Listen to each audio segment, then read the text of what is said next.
warahmatullahi wabarakatuh.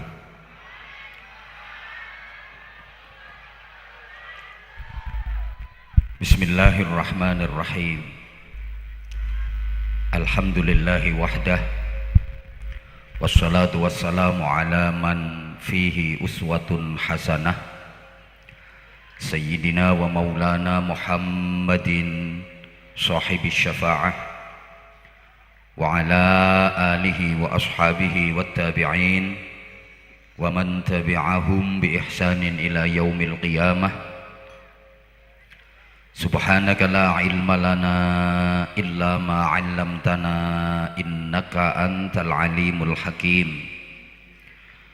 Rabbi shrah li sadri wa yassir li amri wahlul 'uqdatam min lisani yafqahu qawli waj'al li waziran min ahli.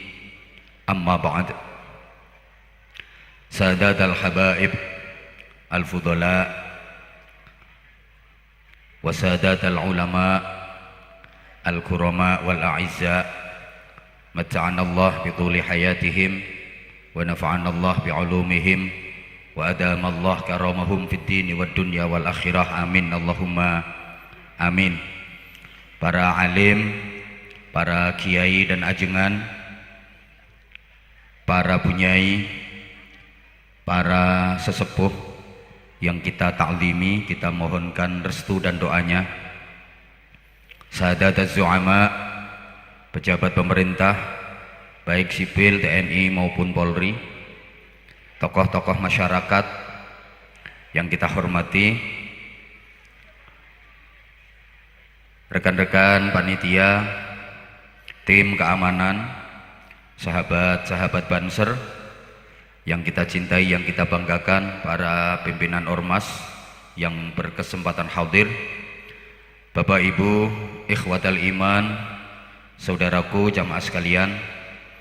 Mengawali ngaji malam ini, mari kita sama-sama hadiah suratul Fatihah untuk saudara-saudara kita di Cianjur yang mendapatkan ujian dari Allah Subhanahu wa taala, yang wafat mudah-mudahan dikaruniai husnul khotimah, yang diselamatkan mudah-mudahan dikaruniai ketabahan, kesabaran, kekuatan iman, dan segera dipulihkan pada kehidupan yang lebih barokah.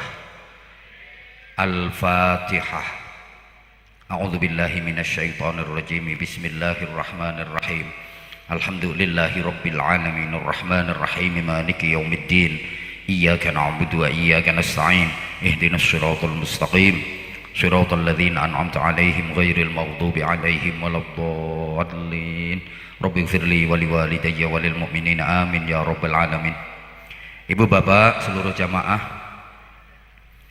Rasulullah Muhammad sallallahu alaihi wasallam diutus sebagai uswatun hasanah untuk mendidik, membimbing umat manusia agar menjadi manusia yang benar-benar manusia, menjadi manusia yang sesungguhnya manusia, manusia yang merasa sebagai manusia, manusia yang mengerti tentang manusia, dan manusia yang memanusiakan manusia. Akhir-akhir ini mulai banyak manusia yang tidak merasa sebagai manusia, mulai banyak manusia yang tidak mengerti tentang manusia, dan mulai banyak manusia yang tidak memanusiakan manusia. Yang demikian sepertinya bukan manusia. Manusia yang sesungguhnya adalah manusia yang merasa sebagai manusia, manusia yang mengerti tentang manusia, dan manusia yang memanusiakan manusia. Pokok sampai subuh kata-katanya manusia. Allahumma sholli ala Muhammad. Manusia adalah makhluk Allah yang paling spesial dan istimewa. Ibarat perusahaan, manusia itu produk unggulan. Allah punya makhluk namanya malaikat, dikasih akal tapi nggak dikasih nafsu. Allah punya makhluk namanya binatang, dikasih nafsu tapi nggak dikasih akal. Nah manusia dikasih dua-duanya, ya dikasih akal, ya dikasih nafsu, ya dikasih nafsu, ya dikasih akal. Kalau malaikat hanya punya akal, nggak punya nafsu, sehingga semua malaikat cerdas-cerdas, pinter-pinter. Nggak ada malaikat yang oon, nggak ada malaikat yang lolak-lolok, karena akal malaikat digunakan untuk menampung firman. Akal malaikat digunakan untuk menampung wahyu, sehingga malaikat nggak pernah keliru. Malaikat Jibril nggak mungkin salah alamat dalam membagi wahyu. Malaikat Mikail nggak mungkin salah wesel dalam membagi rizki. Rizkinya A salah sasaran ke B, rizkinya B salah sasaran ke C, nggak mungkin. Yang suka keliru itu panitia tabligh akbar. Harusnya sasarannya ke penceramah, keliru ke grup sholawat. Nah ini disampaikan di awal biar tidak terjadi kekeliruan. Malaikat Israel tidak mungkin salah mencabut nyawa, pokok sesuai dengan instruksi. La yastakhiruna sa'atan wa la yastaqdimun. Begitu seterusnya. Sehingga karena malaikat nggak punya nafsu, para jamaah, malaikat nggak pernah berbuat maksiat. La ya'sunallaha ma amarahum wa yaf'aluna ma yu'marun. Terhadap perintah Allah kepada mereka, malaikat hanya tunduk, tunduk dan tunduk, patuh, patuh dan patuh, taat, taat dan taat. Malaikat nggak pernah berbuat dosa. Saudara pernah ketemu malaikat Mikael karaoke atau malaikat Israel main biliar? Nggak ada. Oh itu ada makhluknya juga tuh di situ. Tapi karena malaikat nggak ada nafsu, sebagus apapun amal malaikat, sebaik apapun amal malaikat, nggak dapat pahala karena nggak ada tantangannya. Malaikat itu nggak ada nafsu, ngelihat makanan selezat apapun nggak ngiler, ngelihat cewek secantik apapun, semok, montok, belenok, mentek, mentek, nggak ser-ser. Kalau ngelihat cewek montok ser-ser, itu malaikat sarungan.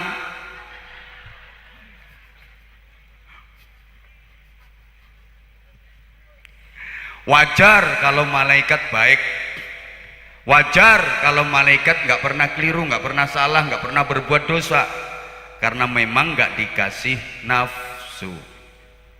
Nah kita manusia dikasih nafsu sama Allah. Kalau mampu mengendalikan, kalau mampu menundukkan, maka kita manusia lebih hebat daripada malaikat. Allahumma sholli ala Muhammad. Nah, binatang punyanya hanya nafsu, nggak ada akal, sehingga di dunia binatang itu nggak ada perkembangan, nggak ada kemajuan. Dari dulu sampai sekarang dan sampai kapanpun, kehidupan binatang yang monoton. Ya seperti itu dan seperti itu, nggak akan pernah ada kemajuan. Maka nggak ada ceritanya binatang bikin baju. Bayangkan wedhus nganggo BH, nggak bisa dia, karena nggak ada akalnya. Binatang nggak bisa membaca, tapi ini ada hikmahnya. Andaikan binatang bisa membaca, kasihan.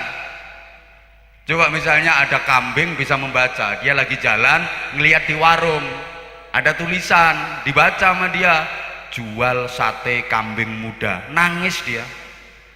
Aku sing arep dietet-etet. nggak ada kemajuan, sehingga binatang itu nggak bisa tiktokan. Tahu kalau masyarakat sini ada yang pernah tiktokan sama garangan? Dia hanya punya nafsu, sehingga di dunia binatang nggak ada aturan, nggak ada perda, nggak ada hukum. Senakal apapun binatang nggak dosa, emang nggak punya akal. Halo, kok kayak nggak diperhatiin ya? Dilanjut. Kambing jantan ngelihat kambing betina, terus kambing betina itu pantatnya digerak-gerakin, ter ter ter ter, buntutnya endut endut endut endut, lari celingkrik, kupluk kupluk kupluk kupluk, ya biasa, nggak akan terjerat kasus hukum. Sorry, ada kambing di depan banyak orang, dia kencing, tur, habis kencing nggak cebok, biasa, emang kambing. Tapi sekarang banyak manusia yang kayak kambing. Allah karim. Jadi kencing itu gak cewok, cewoknya pakai obat, maksudnya obat tabit. Nah itu kan yang dimaksud, bukan manusia kan yang kayak gitu.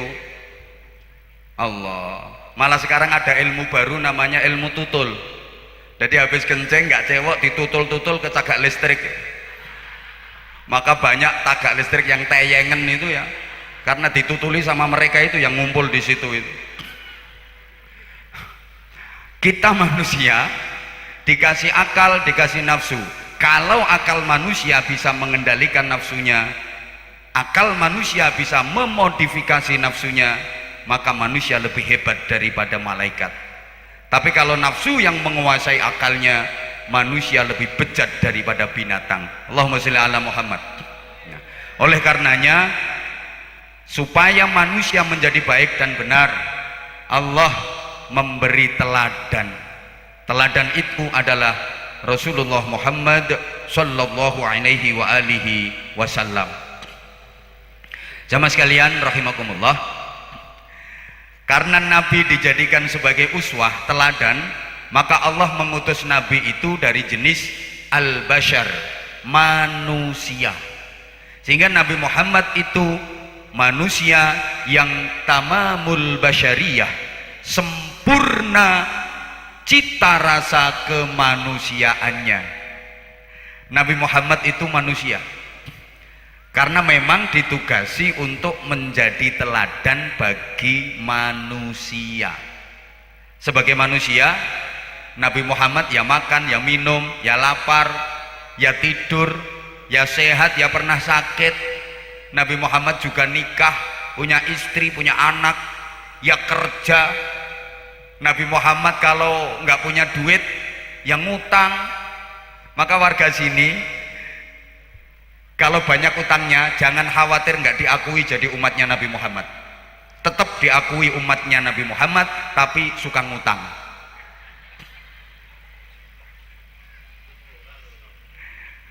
Halo. Dan puncak kemanusiaan Nabi Muhammad tergambar dalam ayat wa ma Muhammadun illa rasulun qad khalat min qablihi rusul. Tidaklah Muhammad itu kecuali utusan, artinya bukan Tuhan dan tidak boleh dipertuhankan. Afa immata au qutilan qalabtum ala aqabikum. Apakah jika seandainya Nabi Muhammad meninggal dunia atau terbunuh, maka kalian akan kembali berpaling menjadi kafir? Ayat ini menjelaskan bahwa Nabi Muhammad juga wafat. Makanya sampean jangan ngomong Nabi kok mati. Ya semua Nabi mati. Semua Nabi, 124.000 Nabi mati. Kecuali ada riwayat 4 Nabi yang masih hidup sampai sekarang ila yaumil qiyamah. 1, Nabi Ilyas dikasih tugas Allah untuk menjaga keamanan darat. Jadi Nabi Ilyas itu kepala staf angkatan darat. 2, Nabi Khidir itu dikasih tugas menjaga keamanan laut, kepala staf angkatan laut. 3, Nabi Isa alaihi salam diangkat ke langit, itu kepala staf angkatan udara. 4, Nabi Idris alaihi salam pengen mencicipi kematian, didatangi malaikat Israel, dicabut nyawanya, tahu rasanya mati, kemudian minta jalan-jalan ke neraka. Begitu diperlihatkan neraka, semaput. Apa semaput itu ya? Haya, kayak lambemu itu, pingsan. Begitu sadar, minta healing ke surga. Begitu tahu nikmat dan indahnya surga, gak mau pulang. Sekarang udah di sana orang itu. Nabi Idris nganggur, enggak, sama Allah dikasih tugas menjahit pakaian calon penghuni surga. Jahit terus. Weku wis dadi. Punyaku udah jadi, punyamu belum ada bahannya.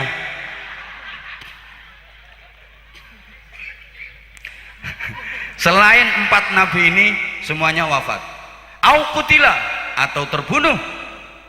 Nabi Zakaria matinya digergaji, Nabi Yahya digantung. Coba, artinya nggak ada jaminan kalau Nabi Muhammad kebal senjata.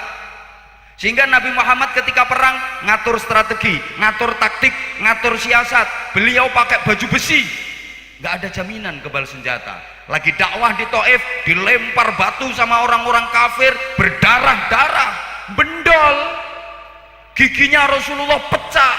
Makanya kalau ada warga Cikarang Utara kena lempar batu segenggam tangan gini, terus bendol batuknya, berdarah-darah, jelas itu umatnya Nabi Muhammad. Lah sekarang kalau ada orang Cikarang Utara sini kena lempar batu, tayang, batunya yang pecah berkeping-keping, lah itu umatnya Limbat.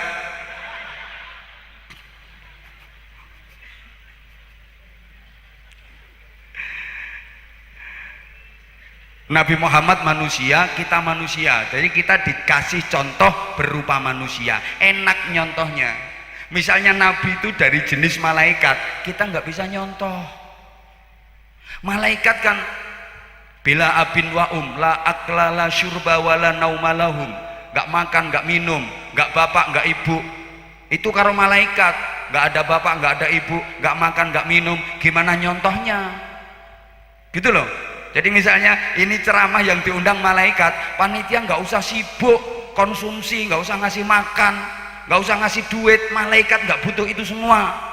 Tapi Anwar Zahid kan bukan malaikat. Guyumu gak enak dirungokno. Halo. Ya kayak sholat jamaah, imamnya manusia, makmumnya manusia, nyambung, enak. Coba misalnya warga perumahan sini sholat jamaah Isya, imamnya malaikat Jibril.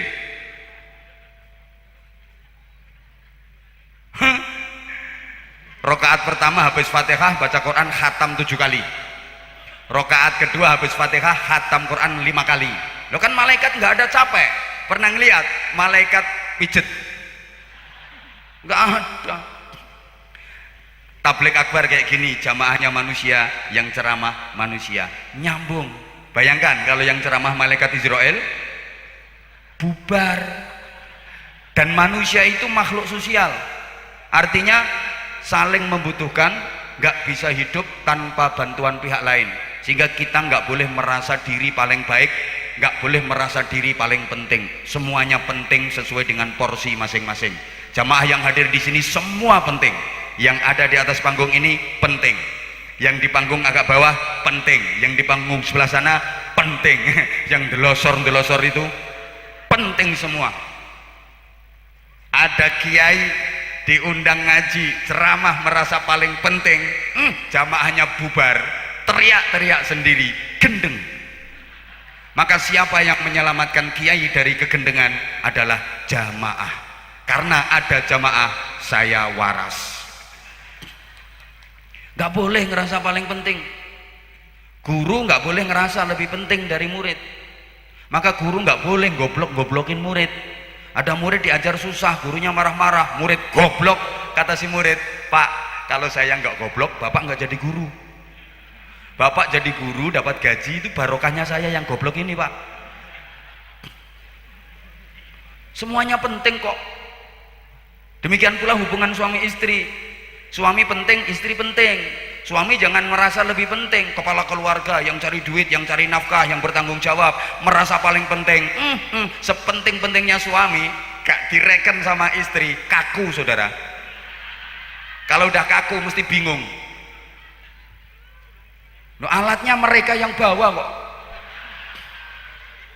Loh, kalau alatnya disembunyiin gak bingung kamu. Ibu juga sama. Sepenting-pentingnya istri jangan merasa paling penting.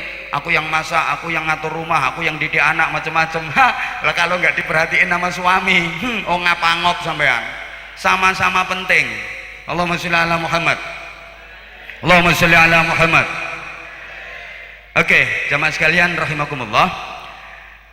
Nabi Muhammad itu manusia yang sempurna sifat kemanusiaannya, sehingga mudah dicontoh. Maaf ya, beda dengan Nabi Isa alaihi salam. Nabi Isa itu sifat basyariahnya nggak begitu nampak. Nabi Isa itu cita rasa sebagai manusianya nggak begitu kelihatan, sehingga susah dicontohnya. Nabi Muhammad kalau nggak punya duit kerja, kalau lapar kerja cari makan. Nabi Isa, siapa yang tahu Nabi Isa pernah kerja apa? Nabi Isa nggak kerja. Nabi Isa itu kalau pengen apa-apa langsung minta ke Allah. Nabi Isa kalau pengen makanan, meja ditutup, asem-asem, gelodak keluar asem-asem. Lah nyontohnya gimana? Rawon, gelodak di meja keluar rawon, itu Nabi Isa. Pengen makanan dari langit, Rabbana anzil alaina ma'idatan minas sama, turun makanan dari langit. Gimana nyontohnya? Susah. Nabi Isa nggak bisa dicontoh. Lahir aja tanpa bapak, cuman punya ibu Siti Maryam, bapaknya nggak ada. Kalau Nabi Muhammad ada bapaknya, ada ibunya. Nabi Isa nggak ada, gimana nyontohnya? Terus ada perawan perumahan sini, anak perawan perumahan sini nggak punya suami, hamil, terus punya anak. Ditegur sama tetangga, loh kamu nggak punya suami kok hamil? Kan aku nyontoh Siti Maryam. Gila itu. Itu ada bapaknya, cuman bapaknya nggak ngaku. Itu loh orangnya yang duduk di sebelah sana tuh loh. Kalau Nabi Muhammad kan lahir sebagai yatim, bisa dicontoh, dan sekarang di mana-mana yatim disantuni, betul? Terlebih kalau bulan Muharram, di mana-mana ada santunan yatim. Anak-anak yatim dinaikin panggung, dikasih santunan, dapat bingkisan, dapat amplopan, dapat emap. Seneng mereka. Sampai ada anak kecil di bangku ibunya di bawah yang ngomong, "Bu, kapan aku yatim?" "Aku nggak dipanggil, Bu." Kata ibunya, "Tanya sendiri sama bapakmu. Ibu juga udah pengen kok. Gara-gara bapakmu nggak mati-mati, kamu nggak dipanggil, nak." Ya karena Nabi Isa nggak bisa dicontoh, maka umatnya bingung, murid-muridnya bingung. Begitu Nabi Isa diangkat ke langit sama Allah, nggak ada yang bisa nerusin. Bingung, akhirnya murid-muridnya rapat. Daripada nggak bisa dicontoh, dibikin SK, Isa anak Tuhan. Kok kayak nggak percaya ya tak omongin. Kalau Nabi Muhammad, begitu Nabi Muhammad wafat, Khulafaur Rasyidin dengan percaya diri tampil. Sayyidina Abu Bakar, Sayyidina Umar, Sayyidina Utsman, Sayyidina Ali, dilanjut Bani Umayyah, dilanjut Bani Abbasiyah, melanjutkan peranan-peranan Nabi. Soal petunjuk, ada warisan Kitabullah wa sunnati rasulih. Kalau terjadi kebuntuan, kalau terjadi problem, Rasulullah mengajarkan untuk bermusyawarah, sehingga Islam bisa sampai ke Indonesia. Itu karena cita rasa kemanusiaan Rasulullah Muhammad SAW. Bapak Ibu jemaah sekalian, anda ini bukan orang Arab. Maaf, mambu Arab enggak, Arab mambu ya enggak. Tapi mendengar orang berdoa pakai bahasa Arab enggak aneh, enggak asing, enggak heran, tetap amin kok. Rabbana atina min ladunka rahmah wa hayyi' lana min amrina rasyada. Amin. Padahal gak ngerti artinya. Nah itu orangnya ketawa itu. mendengar azan dikumandangkan bahasa Arab. Nggak aneh? Di telinga nggak aneh. Justru kalau azan pakai bahasa Jawa, lucu. Gusti Allah menika ageng, Gusti Allah menika ageng. Ya mungkin speaker masjidmu dilempari batu orang. Ada ayat-ayat Al-Quran dikumandangkan, ada ayat-ayat Al-Quran dilantunkan, nggak aneh, padahal itu bahasa Arab. Halo?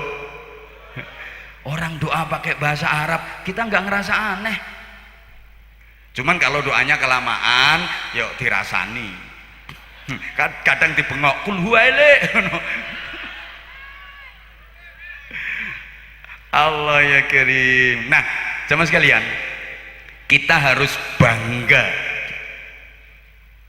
ditakdir Allah menjadi umat Nabi Muhammad SAW, umat yang terbaik dibanding umat-umat yang lain. Kita dapat keistimewaan, kita dapat banyak hadiah dari Allah. Sesungguhnya yang juara itu Nabi Muhammad, yang nerima hadiahnya kita umatnya. Loh, enak nggak jadi umat Muhammad? Juaranya Nabi Muhammad, tapi hadiahnya kita yang nerima.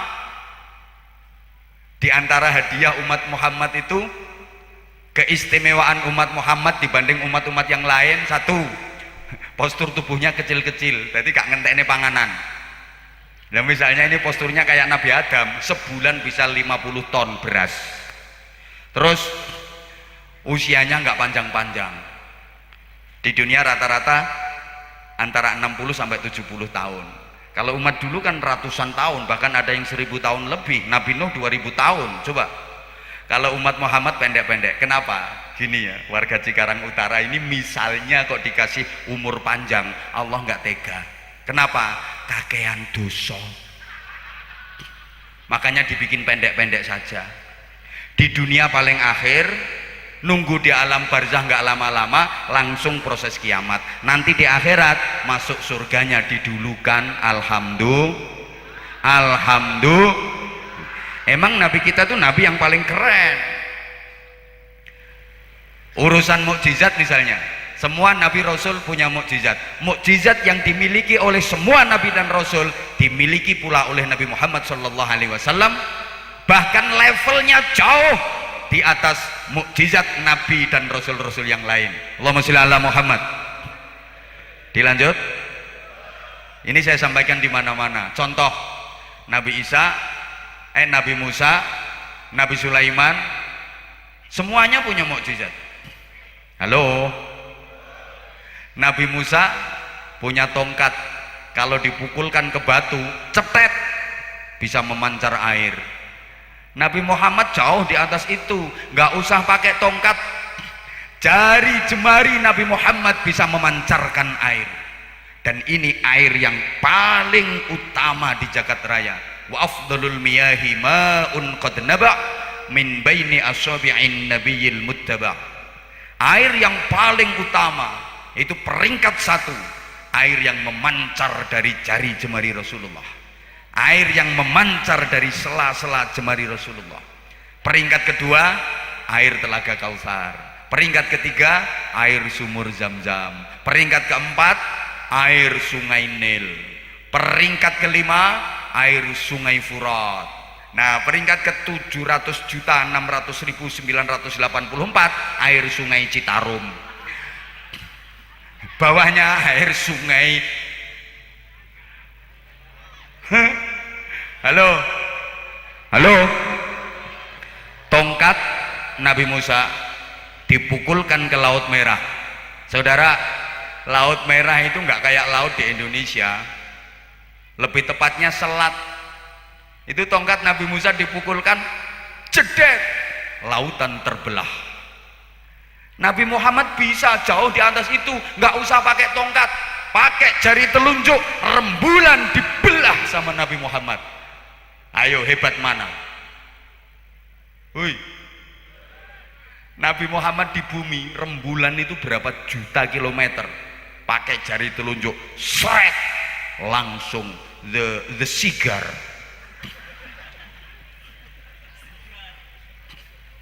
Nabi Sulaiman kalau bepergian jauh naik kendaraan berupa angin, wus sampai lokasi. Kendaraan Nabi Muhammad jauh lebih cepat, buruk.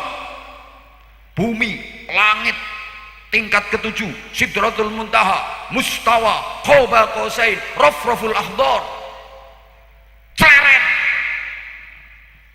Ayo apalagi? Apalagi? Nabi Musa bisa omong-omongan sama Allah, wa kallamallahu Musa taklima, sehingga Nabi Musa dijuluki kalimullah, bisa omong-omongan sama Allah. Nabi Muhammad bisa nggak cuma omong-omongan, tawar menawar, nyang-nyangan bro. Lah itu peristiwa Isra Mi'raj itu kan tawar menawar. Sholat diwajibkan sholat 50 kali sehari semalam, ditawar sama Nabi Muhammad kena 5. Ayo, Kanjeng Nabi itu tukang ngenyang paling canggih. Ibarat beli barang tawarnya 50 apa leh nawane lho, bahasa Indonesianya apa kok? Hah? Apa? Lah yang menawarkannya 50 juta, ditawar kena 5 juta. Keren, Nabi Muhammad tukang lobby paling canggih, negosiator ulung. Makanya kalau ada ibu-ibu warga perumahan Cikarang Utara sini di pasar kok pinter ngenyang, dermimel itu pasti dapat barokahnya Isra Mi'raj itu. Lagi Nabi Isa bisa menyembuhkan orang buta. Jadi ada orang buta itu diusap sama Nabi Isa, seret, pelorok. Nabi Muhammad bisa. Sahabat Qatadah dalam satu pertempuran, dalam satu peperangan terluka parah, kedua bola mata beliau menjulur keluar, sampai tok udel. Dipegang sama Nabi Muhammad, dikembalikan, set, plek, diusap, seret, pelorok. Hebat mana? Ayo, Nabi Isa bisa menghidupkan orang yang sudah mati. Ya, Nabi Muhammad bisa. Baca di kitab Nuzhatul Majalis wa Muntakhabun Nafais. Alah nek potonganmu ya ora kira maca kitab-kitab ngono. Potonganmu itu dudono kitab barang.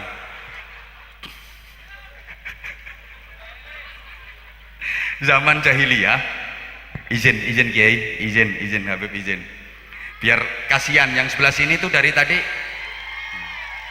Halo sayang, aku tahu yang kau mau. Dari tadi kamu tuh gini-gini terus. Kan kamu pengen ngelihat aku.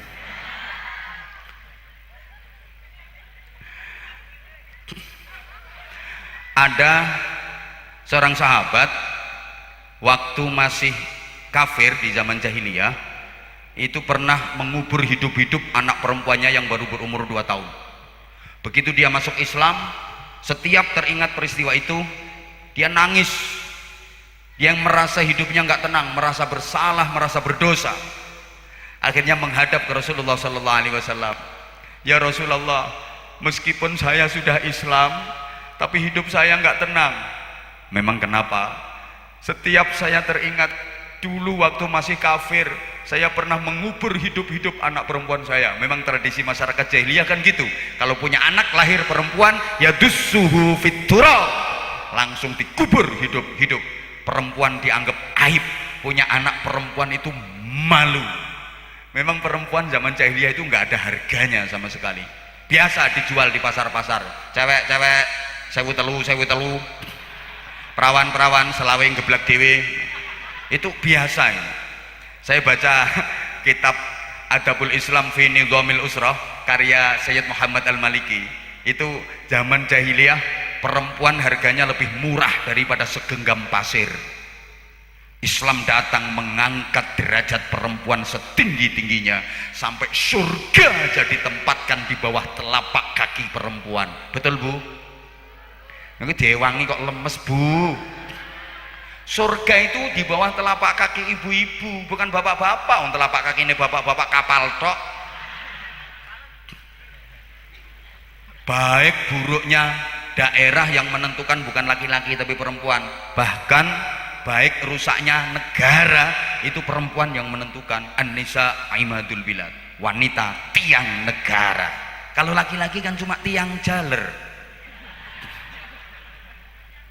Maka derajat perempuan 3 kali lipat dibanding laki-laki. Ini Islam. Coba, ada sahabat bertanya, ya Rasulullah, siapa di dunia ini orang yang paling wajib aku berbakti kepadanya? Ummuka, ibumu. Kemudian siapa lagi ya Rasulullah? Ummuka, ibumu. Kemudian siapa lagi ya Rasulullah? Ummuka, ibumu.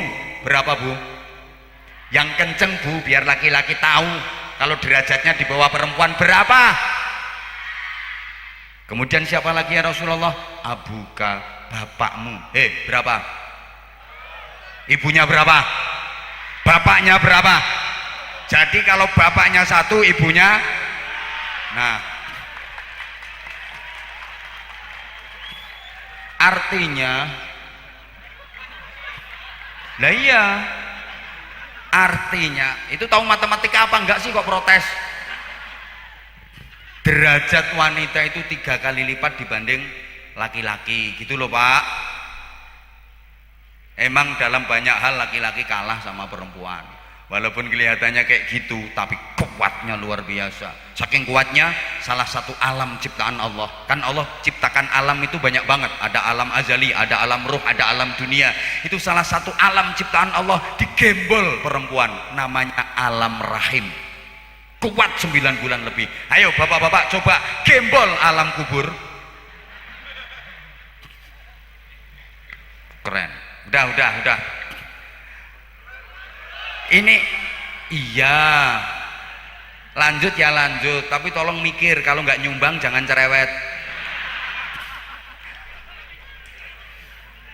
Ini sahabat minta ke Rasulullah, ya Rasulullah, kalau saya selalu ingat peristiwa itu, saya nggak tenang, nggak nyaman hidup saya Rasulullah. Tolong ya Rasulullah, hidupkan anak perempuanku, akan aku rawat sebaik-baiknya untuk menebus kesalahan dan dosa-dosaku. Kemudian Nabi berkata, kamu ingat anakmu itu kamu kubur di mana? Bawa aku ke kuburan anakmu. Baik ya Rasulullah. Jalan keduanya ke kubur anak perempuannya itu. Dari atas kuburan dipanggil sama Rasulullah, ya fulana. Ini kalau orang Jawa, nduk, nok. Kalau orang Sunda gimana manggilnya? Neng, neng. Neng, labbaik ya Rasulullah. Dalem, jawab. Sampean mesti mencolot. Aturidina an aruttaki ila abawaik. Kamu mau enggak, Neng? Tak kembalikan hidup biiznillah. Tak kasih ke orang tua kamu. Ini orang tua kamu nyesel, orang tua kamu ngerasa bersalah, ngerasa berdosa, kamu tak hidupkan lagi. Jawab ini si anak. Wallah la ya Rasulullah, demi Allah enggak ya Rasulullah, saya enggak mau. La hajata li fi abawayya, aku udah enggak hajat lagi, enggak butuh lagi sama orang tua, enggak butuh lagi sama bapakku. Kalau bapak ngerasa menyesal, bersalah dan berdosa, bapak aja suruh nyusul ke sini. Coba. Jadi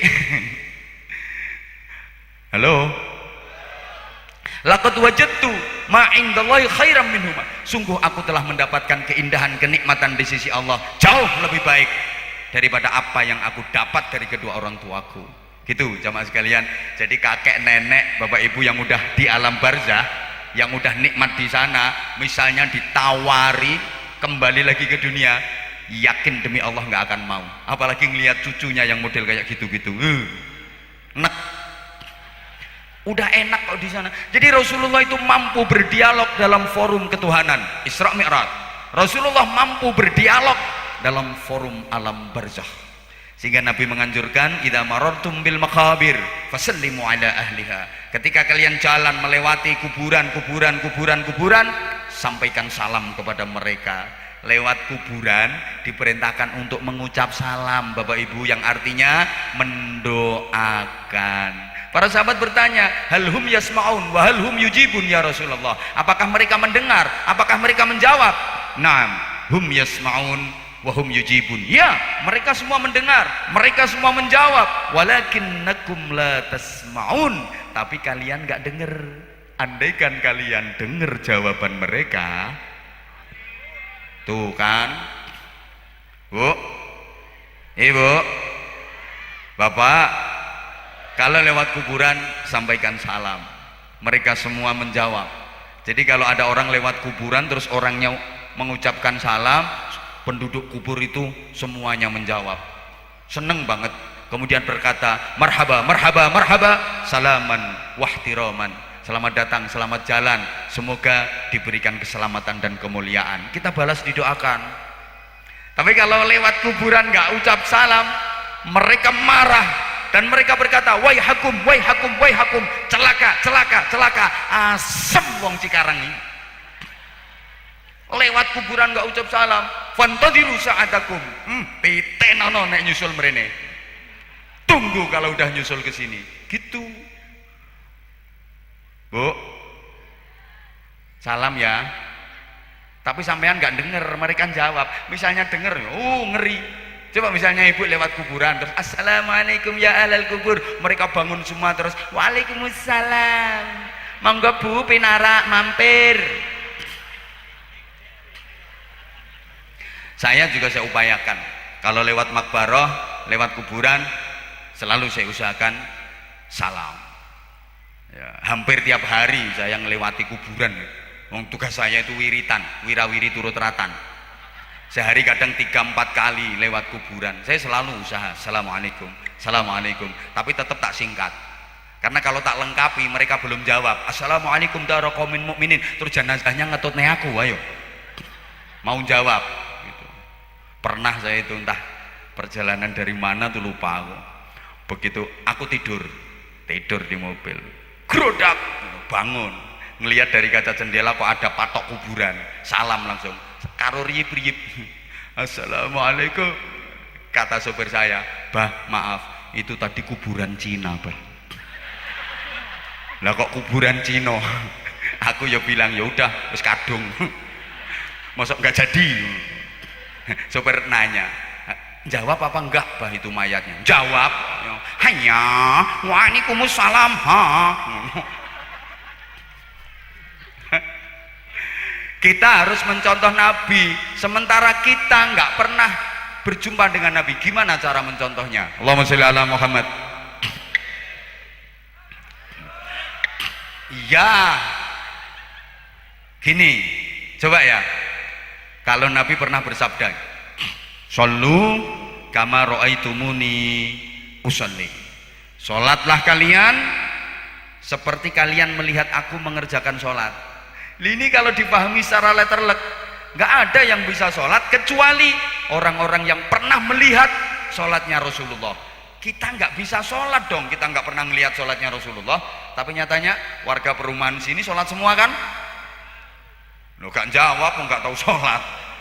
Jawab bro. Coba saya tanya, warga perumahan sini kalau sholat subuh sampai sekarang masih 2 rakaat? Oh iya iya. Terus duhur kabarnya gimana? Masih 4 rakaat? Oh, barangkali harga naik terus rakaatnya dikurangi itu. Terus sholat subuh 2 rakaat, sholat duhur 4 rakaat, sholat maghrib 3 rakaat. Itu mencontoh siapa? Mencontoh Nabi. Kapan ketemu Nabi?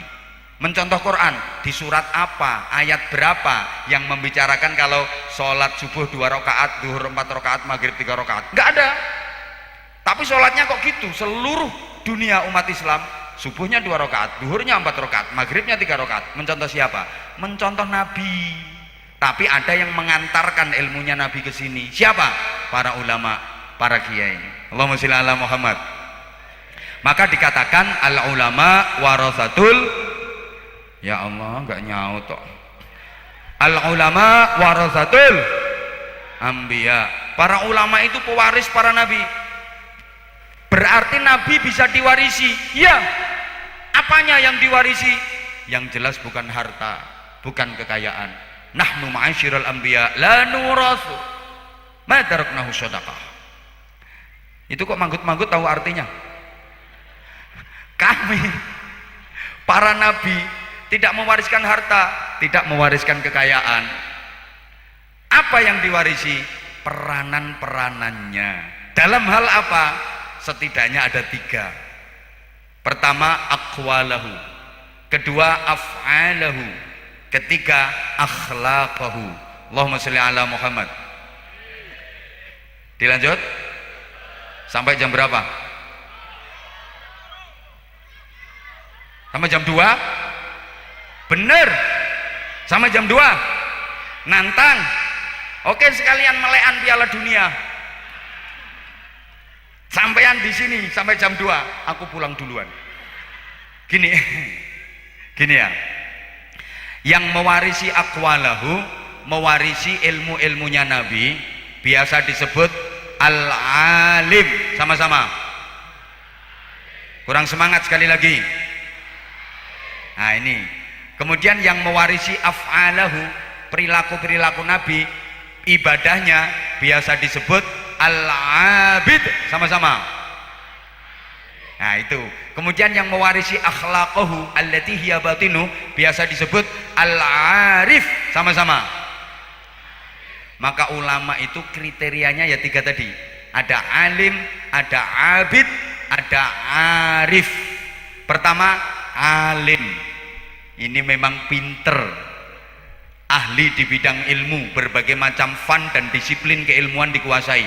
Nahwu, sorob, qawaid, usul fikih, mustalah hadis, mantek, balaghah, wis mateng kabeh. Mateng semua, bener-bener pinter, bener-bener alim. Ditanya masalah apa tahu, ditanya hukumnya apa tahu. Ini alim. Yang kedua, abid. Ini ahli ibadah, nggak begitu alim tapi ibadahnya top. Nek sujud sampai bathuke benjut. Mbah min asari sujud, mbah min asari karpet. Sholatnya top, ahli zikir, kemana-mana bawa tasbih, diputer terus ngelewer, ibadahnya luar biasa. Astagfirullahaladzim, astagfirullah, astagfirullah, astagfirullah, stok, stok, stok, stok, stok, stok, stok, stok, stok, stok, astagfirullah, astagfirullah, stok, stok, stok, stok, stok, stok, stok, stok, stok, wiridan terus, subhanallah, subhanallah, subhanallah, subhanallah, subhanallah, sub. Tapi nggak begitu alim. Kadang-kadang baca kitab itu masih salah semua. Apalagi kitabnya udah lama, blobor tulisannya, pakai kacamata tebel banget, mecicil. Ngajar santri-santrinya, al jamalu utawi untu, onto dibaca untu. Kata santrinya, onto yai. Nah, iya, onto yang punya untu. Kalau nggak punya untu namanya nakoh. Padahal ngarang, kamusnya nggak ada. Wal jarodulan lawang, walang mbah yai. Nah iya, walang yang masuk dari lawang. Wal hayatulan alu, ulo mbah yai. Lah iya, ulo sing gedene sak alu gitu. Dia nggak begitu alim tapi abid, ahli ibadah. Nah, ada yang arif, nggak begitu alim, nggak begitu ahli ibadah tapi punya ketajaman mata batin. Orang bilang makrifat. Ini nggak begitu alim biasanya. Suruh baksul masail nggak bisa. Dia datang ke acara baksul masail nggak bisa merumuskan masalah, nggak bisa menjawab masalah, malah dia jadi masalah. Tapi punya ketajaman mata batin. Halo, dilanjut. Contoh ya, arifnya, ma'rifat. Syekhona Khalil Bangkalan, kenal? Allah ya Karim. Farel Prayoga, kenal?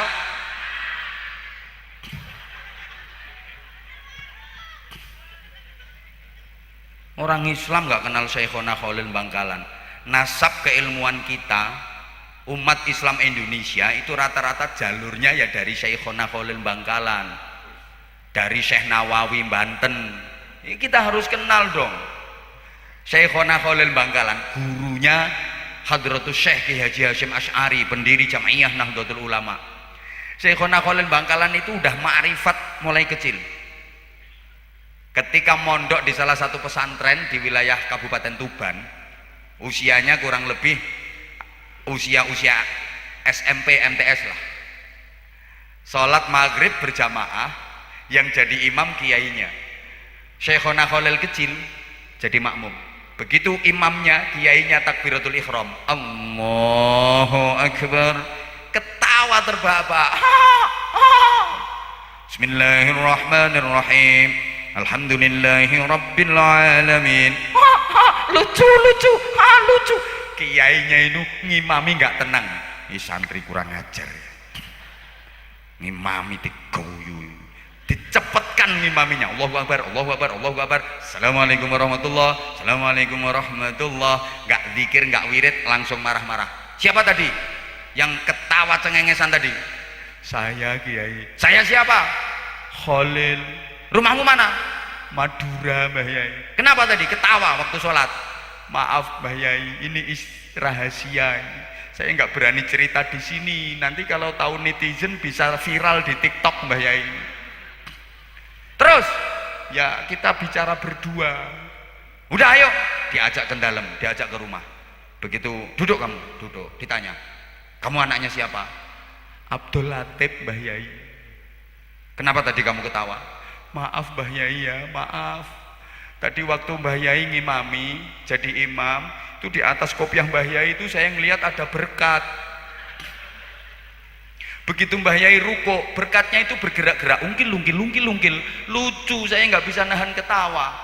Kiainya sadar bahwa si Khalil ini bukan orang sembarang dan bukan sembarang orang. Akhirnya kiainya ngaku, gini ya Lil ya, Mbah minta maaf loh, tadi marah-marah sekarang minta maaf. Memang habis maghrib ini Mbah dapat undangan tahlil. Lembah tadi mikir, kalau aku datang aja dapat berkat 1, tapi kalau datang plus mimpin tahlil berkatnya 2. Sholat keinget berkat, kelihatan di atas kepala. Ini kalau orang makrifat. Lah misalnya sholatmu itu neng dhuwur ndasmu ketok apa wae? Coba. Halo. Paham? Ada lagi ya satu kisah orang makrifat. Biar sampean nggak gampang merendahkan orang.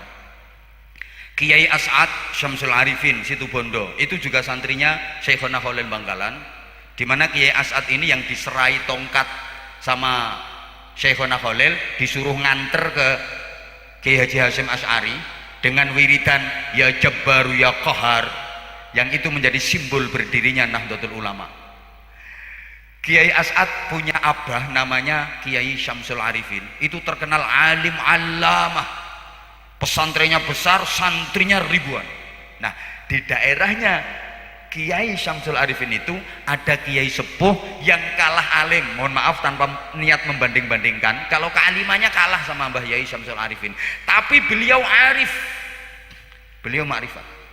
Biasa ditanya orang mau bangun rumah, nanya ke beliau, Kiai saya mau bangun rumah ini bagusnya dimulai hari apa? Saya mau menantu, saya mau mengkhitankan anak, nanya ke beliau. Arif beliau. Nah, satu ketika Mbah Yai Syamsul Arifin itu ngerenovasi masjid. Atapnya masjid itu dipugar, diganti. Santri-santri kerja bakti. Merenovasi atap masjid. Ada yang masang kayu, macam-macam, ada yang naikin genteng, macam-macam.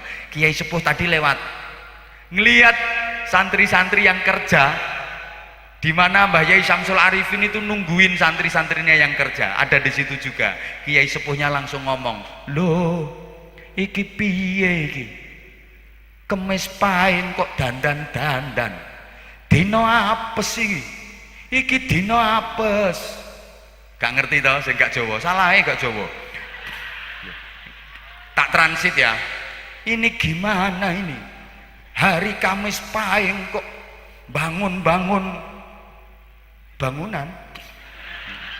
Ini hari naas, ini hari naas, ini hari naas, sampai 3 kali. Subhanallah, Mbah Yai Syamsul Arifin menghormati Kiai sepuh tadi, langsung santri-santri yang kerja di komando, santri-santri turun semua, nggak boleh kerja, hari naas ini, hari naas, turun semua. Santri di komando Kiai turun semua, berhenti kerja. Kata Kiai sepuh, yang ini bener, dino apes dandan, ya gini bener, hari naas nggak boleh kerja. Terus lanjut meneruskan perjalanan Kiai sepuh, kira-kira 300 meter sampai perempatan itu Mbah Yai Syamsul Arifin ngomando santrinya lagi, santri-santri naik lagi, kerja lagi, dilanjutkan terus kerja.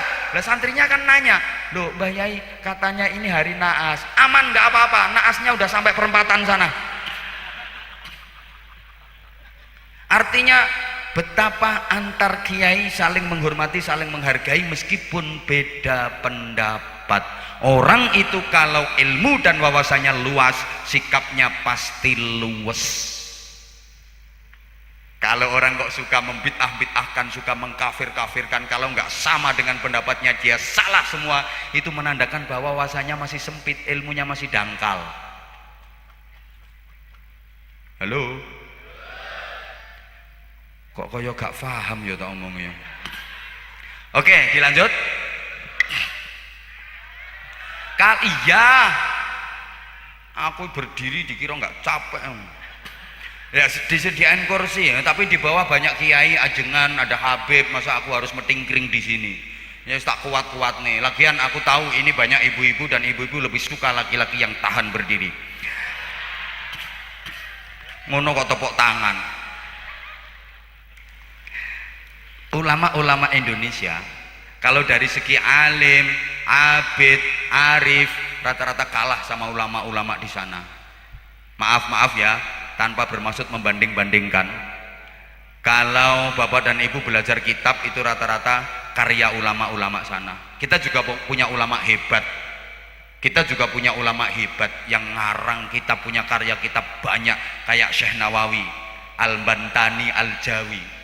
Itu ada kitabnya yang fenomenal, Tafsir Munir. Terus Sulamut Taufik, beliau yang ngarang.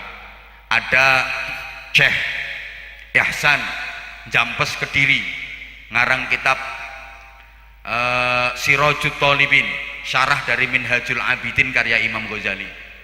Ada lagi Syekh Mahfud Termas Pacitan, ngarang kitab Mauhibatul Fadl, tapi sangat sedikit, rata-rata masih kalah dengan ulama-ulama yang luar sana. Halo, kalau belajar nahwu apa ya, mulai dari Matan Al-Ajrumiyah, itu karya siapa? Karya Syekh Ahmad Zaini Dahlan, Syekh Maghribi, orang Maroko. Naik ke Imriti, itu karya Syarafuddin Yahya Al-Imriti, bukan orang Cikarang. Naik Alfiyah, itu karyanya Syekh Muhammad Jamaluddin bin Abdullah bin Malik Al-Jayani Al-Andalusi, orang Spanyol. Wih. Kalau orang sini ngarang kitab paling namanya Bidayatul Pecel, Nihayatul Gudeg.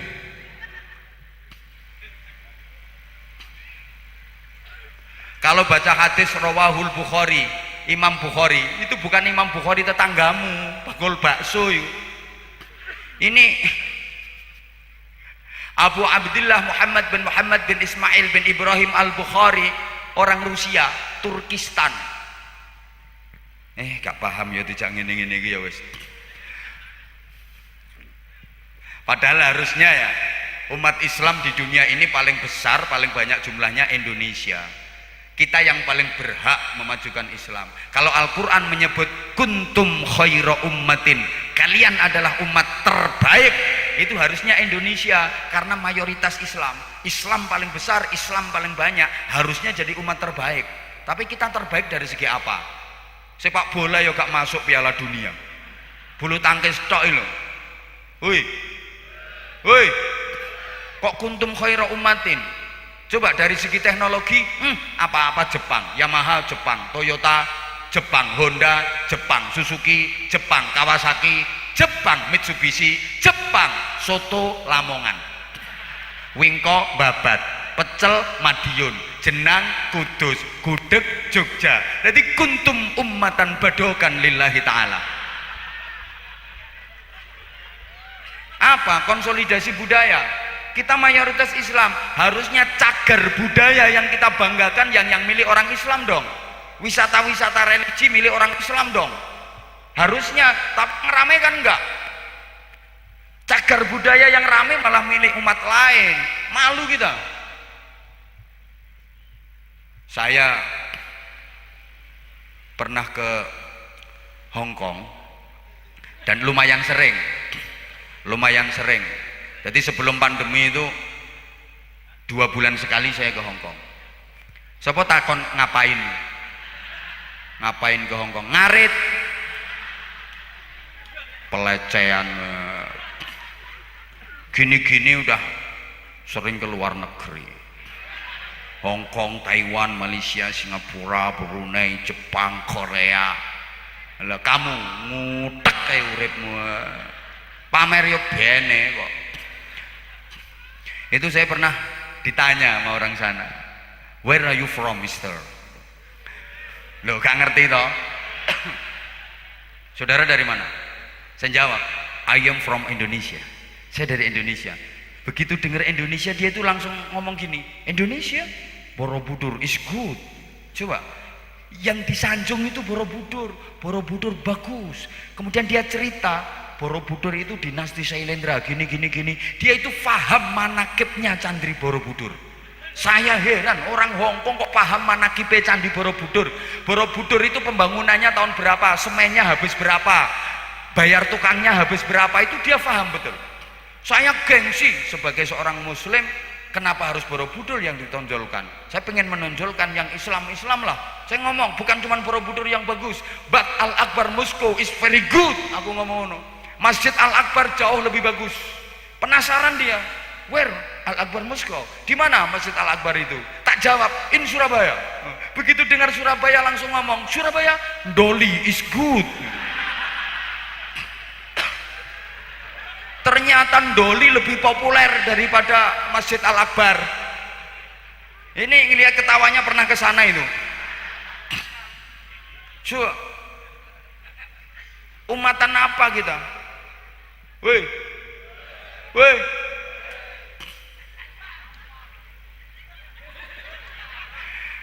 Dari segi abid, ahli ibadahnya kita juga kalah. Coba, imam mujtahid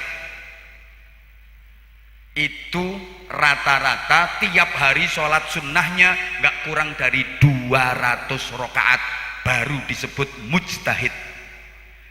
Sholat sunnahnya setiap hari minimal 200 rakaat.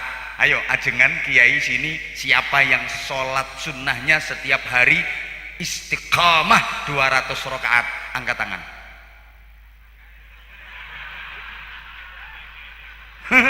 Yang di atas panggung aja nggak ada yang berani gini kok. Aku yang nggak berani. Memang enggak kok. Apalagi yang situ. Sholat farduli sehari 5 kali dirubah jadi 5 hari sekali kok. Usolli fardhu subhi wal duhri wal asri wal maghribi wal isya'i oplosan lillahi ta'ala.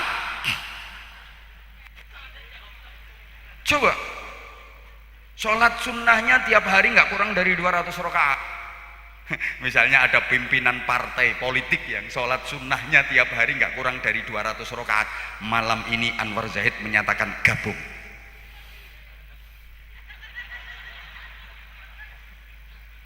Halo, kok pada bengong? Dilanjut? Dari segi abid kita kalah. Gurunya Imam Syafi'i namanya Kiai Waqi' Ibnul Jarrah. Itu kalau lagi ngajar hadis ke santri-santrinya, duduk bersila kayak beliau-beliau kayak gini, ngajar santri-santrinya baca kitab. Terus ada kala jengking yang mengentuk. Apa ya, menyengat kayak listrik kayak. Mengentuk. Ini tak sengaja tak bikin bahasa mengentuk biar nanti ibu-ibu pengen dientup gitu loh. Kok ada kala jengking itu kelemer cetet. Ya Allah, enggak gerak sama sekali. Kenapa? Saking hormat dan takzimnya beliau sama kitab. Beliau hormat dan takzim sama musannif pengarang kitabnya. Hormat dan takzim kepada hadisnya. Hormat dan takzim kepada baginda Nabi Muhammad SAW. Gak gerak sampai pucet. Santri-santrinya itu, Kiai sakit ya? Enggak apa-apa kok. Lanjut ngajinya. Begitu berdiri dikibas nih ini, pitu bahwa lu kerotok-kerotok.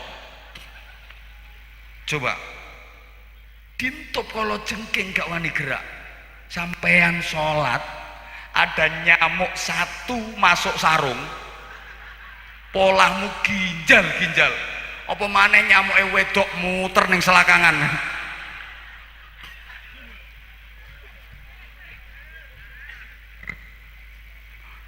Allahumma sholli ala Muhammad. Pantes ya kalau ulama-ulama dulu hebat-hebat.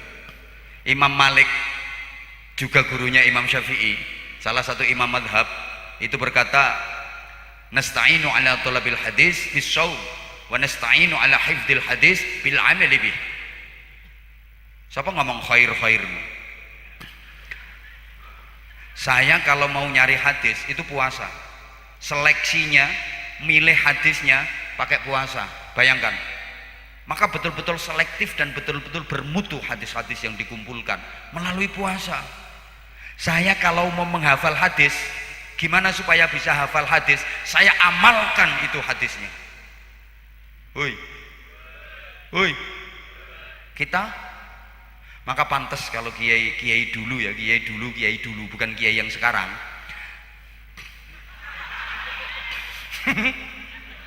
Kiai yang dulu itu ampuh-ampuh, kata orang Jawa, mandi-mandi. Nasihatnya itu ampuh. Orang dinasihati langsung manut, langsung takluk. Karena emang abidnya kuat. Ada 20 orang nakal. Ini orang nakal, 20 orang nakal. Dimau idhoi sama kiai dulu. Besoknya insaf, sadar 19 orang tobat. Tinggal 1 orang yang nakal. Saking hebatnya, akhirnya kelompok orang nakal yang udah tobat tadi sowan. Alhamdulillah Mbah Yai, sekarang teman kami yang 19 sudah tobat, tinggal 1 yang masih nakal.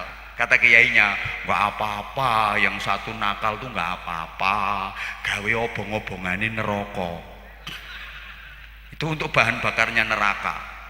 Coba, kalau Anwar Zahid yang kasih mauidhah, 20 orang nakal 2 jam dinasihati Anwar Zahid, besok yang nakal jadi 21. Ketambahan yang ceramah.